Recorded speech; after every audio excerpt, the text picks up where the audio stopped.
नमस्ते दोस्तों, आज हम बात करेंगे एक ऐसा विषय जो डॉक्टर कहते हैं कि ये कोई बीमारी नहीं है, इसका कोई इलाज नहीं है। विशेष तौर पे ये महिलाओं को आजकल ज़्यादा होती है। उसमें क्या होता है कि महिलाओं का जो ये चेस्ट का भाग है, जिसको हम लोग पसलियाँ कह लो, तो इसमें वो थोड़ी सी नीचे की तरफ बैठ जाती हैं। उसमें उनको सांस लेने में तकलीफ़ होती है और भूख उनको नहीं लगती। और जब वो भोजन यदि कर भी लें ज़बरदस्ती, तो वो भोजन उनको हजम नहीं होता और धीरे धीरे उनकी जो दोनों आंत हैं, छोटी और बड़ी आंत, वो दोनों ही धीरे धीरे ख़राब होना शुरू हो जाती है, उनमें इन्फेक्शन होना शुरू हो जाता है। तो आज उसके विषय में बात करेंगे कि ये बीमारी क्यों होती है और इसका हम आयुर्वेद में कैसे उपाय कर सकते हैं। तो यदि इसका हम मुख्य लें तो ये ज़्यादातर जब आप बहुत ज़्यादा मेहनत करते हैं और लंबे समय तक आप संतुलित आहार, पौष्टिक भोजन आप नहीं करते, तो आपको ये समस्या हो सकती है।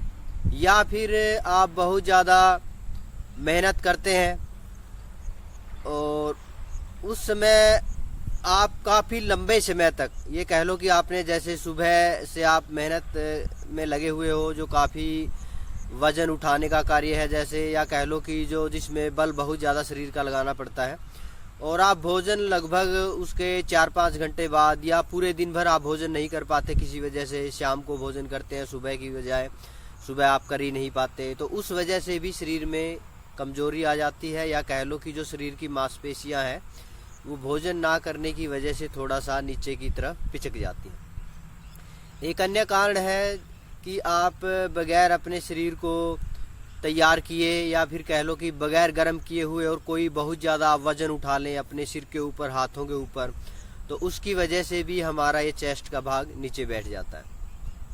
और कई बार कुछ योग के अभ्यास जब आप बिना जानकारी के करते हैं, जैसे पक्षी आसन हम लोग करते हैं, तो उस वजह से भी हमारी जो पसलियां हैं वो नीचे बैठ जाती हैं। यदि आप उस आसन के बाद जो उसको रिलैक्स का आसन होता है उसमें आप वो नहीं करते, तो आपको ये समस्याएं आ सकती हैं। तो इसमें कुछ उपाय हम लोग बात करेंगे। तो पहले थोड़ा सा आयुर्वेद के बारे में बात करते हैं कि ऐसी कौन सी भोजन है, कौन से फल हैं, कौन सी जड़ी बूटियाँ हैं जिनको आप लेके इस रोग को दूर कर सकते हो और ये रोग आपको ना हो। तो ऐसा आप क्या करें। तो जैसे हमने बताया कि यदि आप सामान्य रूप से बहुत ज़्यादा मेहनत करते हैं तो कोशिश करें आप भोजन में अपना अच्छी तरह जो पौष्टिक तत्व हैं उनकी मात्रा बढ़ाएं।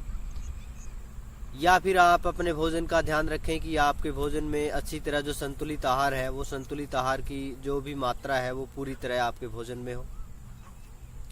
उसमें आप अच्छे फल ले सकते हैं, जैसे आप भोजन में सेब लें, उसमें कैल्शियम भरपूर मात्रा में होता है। और ये सेब के बारे में हमारा आयुर्वेद भी कहता है कि यदि आप केवल सेब ही भोजन के रूप में लें तो आपको अन्य कुछ भी खाने की आवश्यकता नहीं, क्योंकि सभी तरह के पौष्टिक तत्व सेब में होते हैं। इसी तरह यदि आपको लगता है कि आपके शरीर में पहले से कमज़ोरी है तो आप अनार का भी सेवन कर सकते हैं। एक अनार आप भोजन से 1-1.5 घंटा पहले यदि लें या भोजन के 2-3 घंटे बाद लें तो उससे आपको काफ़ी एनर्जी मिलेगी, आपका हाजमा भी उससे होगा, आपको भूख भी अच्छी लगेगी और खून की मात्रा भी आपके शरीर में कम नहीं होगी। इसी तरह आप केला भी ले सकते हैं। केला को आप चाहे तो दूध में अच्छी तरह मिक्सी में उसको घोल लें, जिसको हम बनाना शेक कहते हैं, वो बना के आप पी सकते हैं। उसके अंदर थोड़े से काजू पीसे हुए आप डाल लें और किशमिश भी उसके अंदर आप 1-2 डाल सकते हैं। तो उससे आपका जो बनाना शेक बनेगा वो बहुत ही पौष्टिक बन जाएगा। और अपने आप में आप जानते हैं कि केले में भी हर तरह के पौष्टिक तत्व होते हैं जो वज़न को भी थोड़ा सा बढ़ाता है और कैल्शियम भी भरपूर मात्रा में होता है। तो आप ये केला भी ले सकते हैं ताकि आपको ये समस्या जीवन में ना आए उसके लिए। इसी तरह भुजा हुआ चूना होता है। भुजा हुआ चूना आप सुबह सुबह 1 या 2 बूंद, यदि आपको ज़्यादा समस्या है तो 2 बूंद सुबह खाली पेट और 2 बूंद शाम को खाने से 2 घंटे पहले आप 1 गिलास पानी में डालें, उसको घोल लें और वो पी जाएं। तो इससे आपके शरीर में कैल्शियम की मात्रा कम नहीं होगी और जो आपको ये समस्या है वो समस्या आपको नहीं होगी, हड्डियाँ आपकी कमज़ोर नहीं होगी। और यदि किसी भी तरह का दर्द है तो उसमें भी आप ये ले सकते हैं, जोड़ों के दर्द में भी ये फ़ायदा देगा। इसमें कुछ प्राणायाम की क्रियाएं हैं। प्राणायाम की क्रियाओं में आप अनुलोम विलोम ज़्यादा से ज़्यादा करें, कोशिश करें आप सुबह तो करें ही खाली पेट, क्योंकि बहुत ज़्यादा फ़ायदा सुबह मिलता है, क्योंकि हमारा शरीर खाली होता है, क्योंकि हम मल मूत्र आदि से निवृत्त हो चुके होते हैं, तो उसमें हमें ज़्यादा फ़ायदा मिलेगा, क्योंकि जो हमारे अंग हैं उनमें काफ़ी, कह लो कि शरीर में काफ़ी स्पेस होता है, जगह होती है, तो उसमें जो भी अंग हैं हमारे आंतरिक वो अच्छी तरह अपना कार्य करेंगे। तो आप अनुलोम विलोम कोशिश करें आधा घंटा सुबह। और यदि आपको समस्या नींद की है इस रोग की वजह से या अन्य रोग की वजह से, रात को सोते हुए चारपाई में लेट के भी आप कर सकते हैं। यदि आपको बैठने में दिक्कत है तो आप लेटे लेटे कर सकते हैं, नहीं तो आप कुर्सी पे बैठ के कर लें, या फिर यदि आपको ऐसी कोई दिक्कत नहीं है तो आप पद्मासन, सिद्धासन, वज्रासन में यदि बैठ के करते हैं तो आपको ज़्यादा लाभ होगा। इसी तरह यदि आपको नींद की समस्या है, तनाव है, टेंशन है, या बहुत ज़्यादा चिंता करते हैं कि डॉक्टरों ने आपको डरा भी दिया कि इसका कोई इलाज नहीं है, ये कोई रोग नहीं है, और आपको पता है कि आपके शरीर में बहुत ज़्यादा समस्याएं हैं, क्योंकि जो कहते हैं कि जिसको लगता है वही समझता है कि इसका दर्द कितना है, तो डॉक्टर उस बात को नहीं समझ पाते। तो आप उस दौरान यदि आपको नींद की समस्या है, चिंता भी ज़्यादा है, तनाव है, तो आप भ्रामरी प्राणायाम करें, सुबह भी करें, उसको आप कोशिश करें 2 से 3 मिनट उसको भी करें।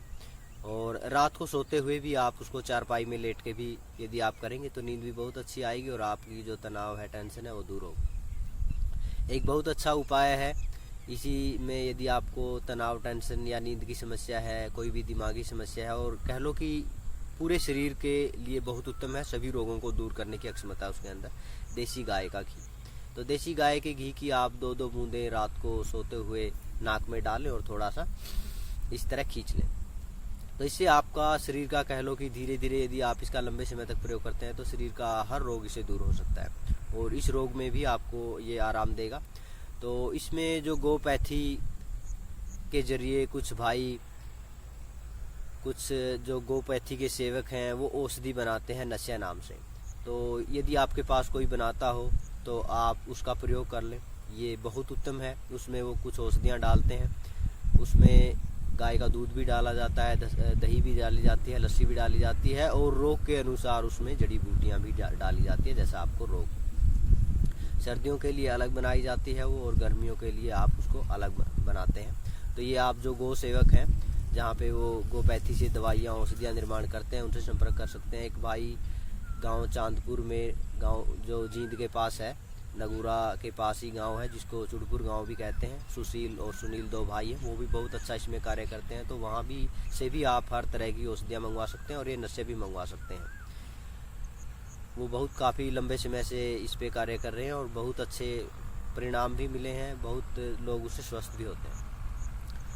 तो आप उनसे भी संपर्क कर सकते हैं, या फिर आप जिस क्षेत्र में रहते हैं वहाँ यदि कोई गोपैथी से इस तरह की औषधियाँ बनाते हैं तो आप उनसे भी वो नशा औषधि ले सकते हैं जो नाक में डालने की है। कुछ भाई इसको घी में बनाते हैं और कुछ लिक्विड में भी बनाते हैं, तरल में भी बनाते हैं जो बिना घी की होती है। हम भी इसका निर्माण करते हैं।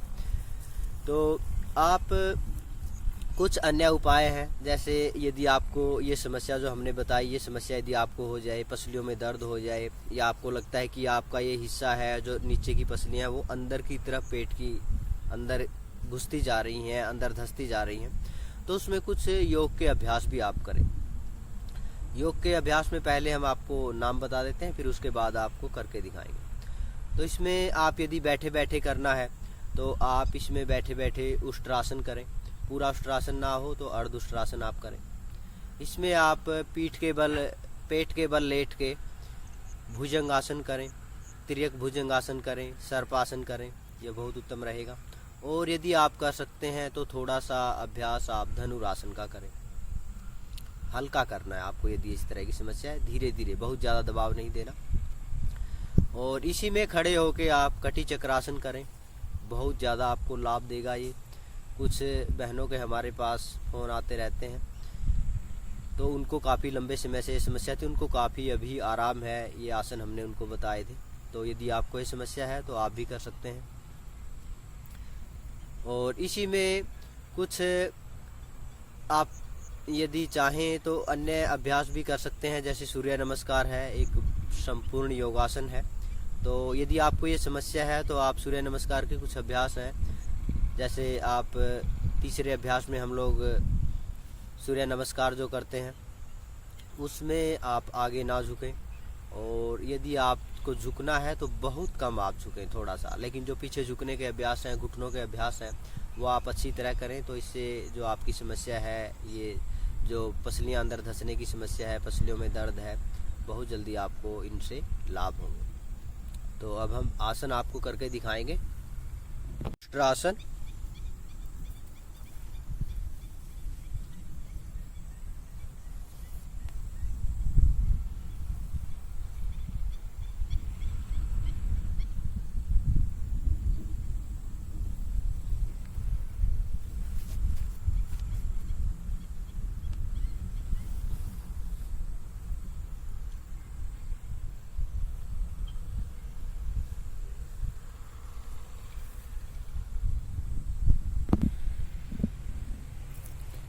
सर्पासन,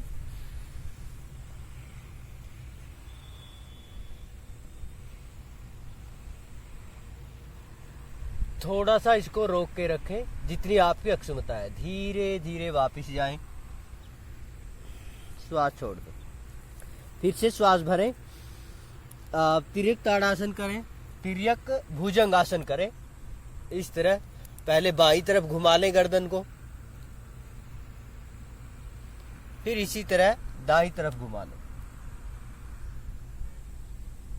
इसमें आप श्वास को सामान्य रखें। इसको 2 से 3 बार दोनों तरफ इस तरह करें।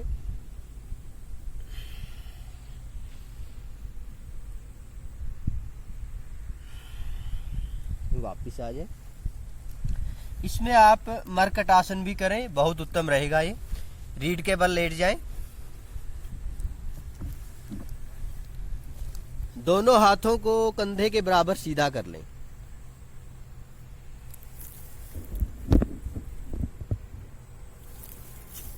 दोनों पांवों को मोड़ लें, एड़ियां नितंब के पास लगा लें। एक बार घुटने बाईं तरफ घुमा लें और श्वास अंदर भर लें, और गर्दन को दाईं तरफ ले जाएं। यहाँ पे थोड़ा सा रोक के रखें, फिर धीरे से वापिस आ जाएं, फिर से श्वास भरें। अब घुटनों को दाईं तरफ ले जाएं और गर्दन को बाईं तरफ ले जाएं।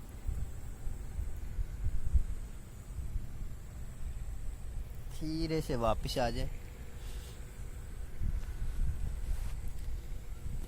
अब इसके बाद खड़े होने के आसन कटी चक्रासन करें।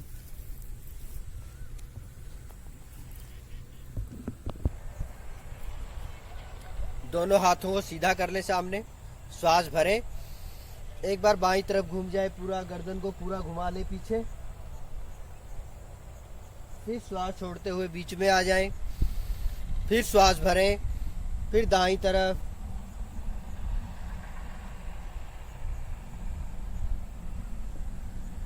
इस तरह ये कटी चक्रासन है। यदि आप इसमें रोकते हैं तो ये कटी चक्रासन है, लेकिन इसको आप थोड़ा सा क्रिया में करें। श्वासों के साथ एक बार बाईं तरफ जाएं और फिर श्वास छोड़ के फिर दाईं तरफ श्वास भर के जाएं, यानी इसको क्रिया को आपने दोहराना है। श्वास भरें,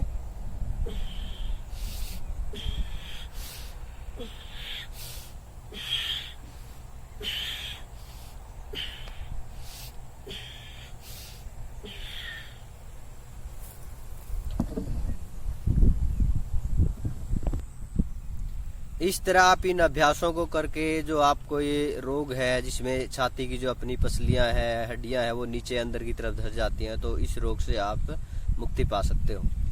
और इसमें यदि आपको भूख ना लगे तो उसके लिए आप एक चटनी बना लें, जिसमें आप त्रिफला चूर्ण, सौंफ, अजवाइन, जीरा, सेंधा नमक, धनिया, और इसमें आप थोड़ा सा यदि धनिया ले हरा मिल जाए तो बहुत उत्तम है, यदि हरा ना मिले तो ये भी ले सकते हैं। और थोड़ी सी आप उसमें इलायची डाल लें, और यदि आप लहसुन से कोई दिक्कत नहीं है तो 1-2 कली लहसुन की डाल लें।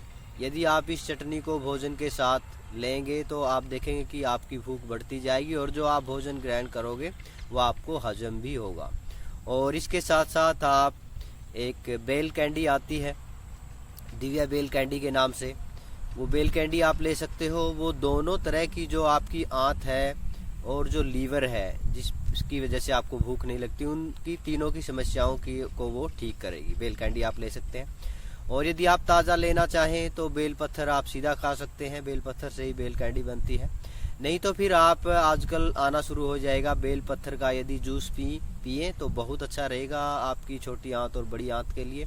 आपको गैस नहीं बनेगी, तेजाब नहीं बनेगी और आपके शरीर में आप देखेंगे धीरे धीरे बेल कैंडी से, बेल के जूस से, बेल पत्थर से आपके शरीर में शक्ति भी आना शुरू हो जाएगी। आपकी जो एनर्जी आपकी कम हो गई थी वो धीरे धीरे बढ़ना शुरू हो जाएगी। इसके साथ साथ आप भोजन में जैसे सुबह पानी की जो ऊषा पान है, ऊषा पान में आप पानी की मात्रा ज़रूर लें, उसको हल्का गुनगुना लें। कुछ लोग बहुत ज़्यादा गर्म पानी पीते हैं तो वो नुकसान करता है। गर्म पानी नहीं होना चाहिए, वो हल्का गुनगुना आपका पानी होना चाहिए। तो आपको यदि इस तरह की समस्या है तो पानी पिएं आप, और बुझा हुआ चूना आप 1 या 2 बूंद सुबह सुबह पानी में उसमें डाल के पिएँ तो ज़्यादा लाभ होगा।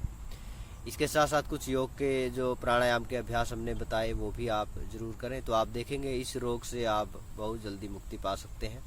और कुछ जो बहनें हैं उनके फ़ोन आते हैं जो डॉक्टर ये कहते हैं कि आपको ये कोई समस्या नहीं है, आपके दिमाग में वहम है, क्योंकि वो डॉक्टर नहीं जानते कि इनकी जो तकलीफ़ क्या है। जिसको तकलीफ़ होती है वही जानता है कि उसको कितना दर्द है, कितनी तकलीफ़ है। तो आपको यदि इस तरह की समस्या है, आप ये जो हमने आज की वीडियो बनाई है इसको पूरी को देखें और इसका पालन करें। और यदि आपको लगता है कि कुछ समस्याएं अभी भी हैं तो आप हमसे फ़ोन पे भी बात कर सकते हैं। हमारा नंबर है 94 667 34 555 और दूसरा नंबर है 70 153 21 808। और आपको यदि ये वीडियो अच्छी लगे और आपको लगे कि इससे आपको लाभ है तो आपके अन्य दोस्तों को भी इसको देखने के बारे में बताएं। और यदि आपको हमारी अन्य वीडियो अच्छी लगें और आगे आने वाली वीडियो आपको चाहिए तो आप हमारे चैनल को सब्सक्राइब करें, लाइक करें।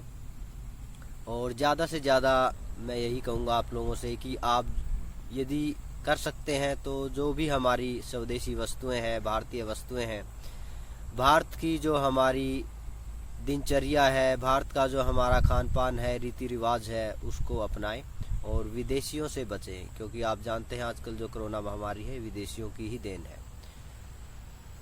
इसी के साथ आगे आने वाली वीडियो हम आपके लिए जल्दी ही भेजेंगे जो बहुत अच्छी वीडियो आपके काम की होगी। तो आप हमारे चैनल को सब्सक्राइब जरूर करें।